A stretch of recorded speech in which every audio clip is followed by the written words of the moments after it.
राधे राधे, जय श्री कृष्णा भक्तों। आप सभी को निर्जला एकादशी की हार्दिक शुभकामनाएं। आज की इस वीडियो में हम निर्जला एकादशी की व्रत कथा सुनेंगे, तो सभी प्रेम से मिलकर बोलिए श्री हरि विष्णु भगवान की जय, निर्जला एकादशी मैया की जय। व्रत कथा अच्छी लगे तो वीडियो को लाइक और हमें फॉलो जरूर करें और कमेंट बॉक्स में राधे राधे लिखना बिल्कुल ना भूलें। चलिए शुरू करते हैं व्रत कथा।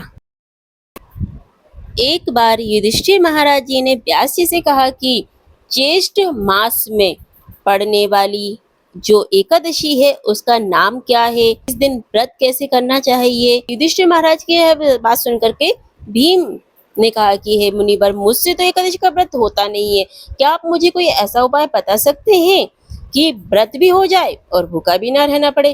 भीमसेन की यह बात सुनकर के व्यास जी ने कहा कि अगर तुम्हें स्वर्गलोक की प्राप्ति अभिष्ट है और नर्क को तुम दूषित समझते हो, तब तो तुम्हें दोनों ही पक्षों की एकादशी को भोजन नहीं करना चाहिए।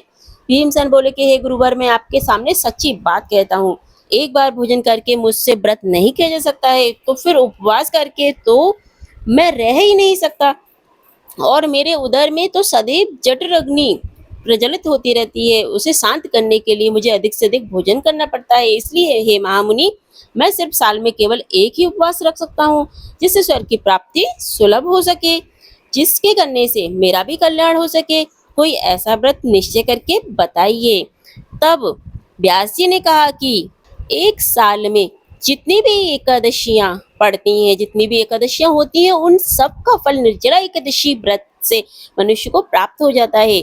इसमें बिल्कुल भी संदेह नहीं है। जो भी एकादशी करते हैं, निर्जल व्रत करते हैं, वह पुण्य के भागी होते हैं। लेकिन जो मनुष्य एकादशी के दिन अन्न खाते हैं, वह पाप का भोजन करते हैं। इस लोक में वह चंडाल के सम्मान और मरने पर दुर्गति को प्राप्त होते हैं। जो ज्येष्ठ एकादशी को उपवास करके दान देंगे, वे परम पद को प्राप्त होंगे। और जिन्होंने एकादशी का उपवास किया है और वे ब्रह्म हत्यारे, शराबी, चोर और गुरुद्रोही होने के सभी पातकों से मुक्त हो जाते हैं।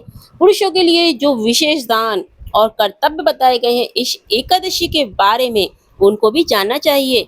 इस दिन श्री हरि को जल में शयन करते हैं, उन्हें जल में धेनु का दान करना चाहिए। इससे पहले उनका पूजन करें, फिर दक्षिणा देकर ब्राह्मणों को संतुष्ट करें। जिन्होंने शाम, दाम और दान में तीनों तरह से श्री हरि की पूजा और रात्रि में जागरण करते हुए इस पावन निर्जला एकादशी का व्रत किया है, उन्होंने न केवल अपनी पीढ़ी को बल्कि अपने साथ बीती हुई 100 पीढ़ियों को और आने वाली 100 पीढ़ियों को भी भगवान वासुदेव के परम धाम में पहुंचा दिया है। निर्जला एकादशी के दिन अन्न, वस्त्र, गो, जल, सैया, सुंदरासन, छाता और कमंडलों का भी दान करना चाहिए। इस दिन जूता का दान करना चाहिए। माना जाता है कि जो जूता का दान करते हैं वह सोने के विमान में बैठकर स्वर्ग लोक में जाते हैं। जो इस एकादशी की महिमा को भक्ति पूर्वक सुनते हैं, उनकी भक्ति पूर्वक ही वर्णन करते हैं, वे दोनों भी स्वर्ग लोक में जाते हैं। चतुर्दशी युक्त अमावस्या को सूर्य ग्रहण के समय अगर आप पितरों को श्राद्ध करते हैं तो भी आपको उतना फल नहीं मिलता जितना कि एकादशी व्रत करने से मिलता है। इसके पहले दांत साफ करें, स्नान करें और नियम लेना चाहिए कि मैं आज श्री हरि की प्रसन्नता के लिए एकादशी को निराहार रहकर आचमन के सिवा दूसरे जल का त्याग करूंगा। द्वादशी को फिर धूप, दीप, गंध, पुष्प और वस्त्र आदि से उनको विधि पूर्वक पूजन करके जल से भरा गढ़ संकल्प करते हुए दान करना चाहिए। महर्षि व्यास जी के मुख से यह सब वृत्तांत सुनकर भीमसेन ने कहा कि हे ऋषिवर, मैं भी अब निर्जला एकादशी का व्रत यथोचित रूप से पालन करूंगा। तब व्यास जी ने कहा कि हे भीम, ज्येष्ठ मास में सूर्य वृष राशि पर और मिथुन राशि पर शुक्ल में जो एकादशी आती है उसका यत्न पूर्वक निर्जल व्रत करो। केवल कुल्ला या आचमन के लिए मुख में जल डाल सकते हो, उसको छोड़कर किसी और प्रकार से जल मुख में न डालें। यह व्रत का नियम है। एकादशी के सूर्योदय से द्वादशी के सूर्योदय तक आपको जल का त्याग करना है, तभी यह व्रत पूर्ण माना जाएगा। इसके बाद द्वादशी को निर्मल प्रभात काल में स्नान करके ब्राह्मणों को यथोशक्ति विधि पूर्वक जल और स्वर्ण का दान करें। द्वादशी तिथि को व्रत का पालन करना चाहिए और इस दिन ब्राह्मण भोजन कराने के बाद ही स्वयं भोजन करें।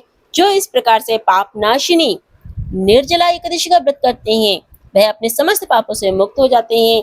यह सुनकर के भीमसेन ने भी इस शुभ एकादशी का व्रत आरंभ कर दिया। तब से इस लोक में यह पांडव एकादशी के नाम से जानी जाने लगी है। इसलिए निर्जला एकादशी को भीमसेनी एकादशी भी कहा जाता है। और इस दिन प्रिय भक्तजनों, आपने यह जो निर्जल एकादशी की व्रत कथा सुनी है, इस कथा के सुनने से आपको भी पुण्य फल की प्राप्ति हुई है। तो सभी मिलकर प्रेम से बोलिए श्री हरि विष्णु भगवान की जय, श्री जगन्नाथ भगवान की जय, निर्जल एकादशी मैया की जय, श्री कृष्ण भगवान की जय, राधे कृष्ण की जय। अगर हमसे इस कथा में कोई भी त्रुटि हुई हो तो उसके लिए हमें अपने श्री हरि विष्णु भगवान से क्षमा प्रार्थना भी करनी चाहिए। हे प्रभु, अगर हमसे कोई भी इस कथा में गलती हुई है तो उसके लिए हमें क्षमा जरूर करें। हम आपकी संतान हैं और संतानों से गलती हो जाती है तो उस गलती के लिए हमें क्षमा जरूर करें। हे श्री हरि विष्णु भगवान, जो भी इस कथा को सुन रहे हैं उनकी सभी मनोकामनाएं पूर्ण जरूर करें।